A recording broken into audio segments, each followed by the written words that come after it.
السلام عليكم خوتي خواتاتي، كنتمنى بانكم تكونوا بخير وعلى خير وبصحه جيده.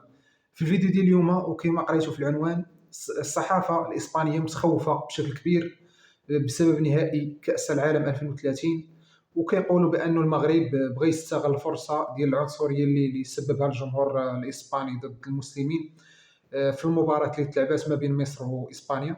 وكيقول لك بانه بغى يستغل هذه الفرصه هذه ويدفع الطلب ديالو للفيفا باش يعني نهائي كاس العالم يكون في المغرب.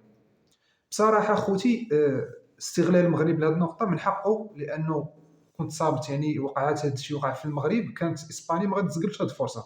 الصحافه الاسبانيه ما غتسكتش. هانتوما شفتوا غير شنو وقع في نهائي كاس افريقيا، شفتوا الصحف الاسبانيه الفرنسيه شنو داروا، جهلوا. كلشي ولا كيشجع في السنغال اللي ما عمرنا سمعنا بها تلعبنا ضدها. كلشي ولا سامع بها. الصحفيين ديال فرنسا ديال الصباليون كلشي ولا سامع. هادشي علاش اخوتي كنقول بانه احسن حاجه يديرها المغرب يستغل هذه الفرصه هذه. والمشكله اخوتي هو ان الصحافه الاسبانيه هو خايفه واحد الدرجه اللي كبيره، كينشر في اخبار كيقول لك المغرب بغى يستغل الثغره هذه وبغى يستغل نقطه الضعف.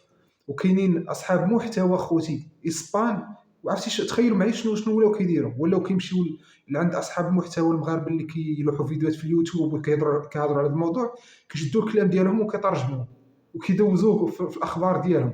كيقول لك داكشي اللي كيقولوا اصحاب محتوى مغاربه، كيقول لك راهم بغا يستغلوا الفرصه ويديو لينا النهائي ديال كاس العالم 2030 للمغرب. بصراحه خوتي حنايا درنا داكشي اللي خاصو يدار. كما شفتوا كاس افريقيا في المغرب كانت من احسن ما يكون، افضل كاس افريقيا في التاريخ. كلشي كان زوين، التنظيم زوين، البنيه التحتيه، الملاعب، الفنادق، كلشي كان من احسن ما يكون بشهاده المدربين الافارقه واللعابه اللي جاوا لعبوا في المغرب. في حين ان الاسبان اخوتي راكم شفتوا التعنصير اللي كيديروا، عنصريين بكل صراحه.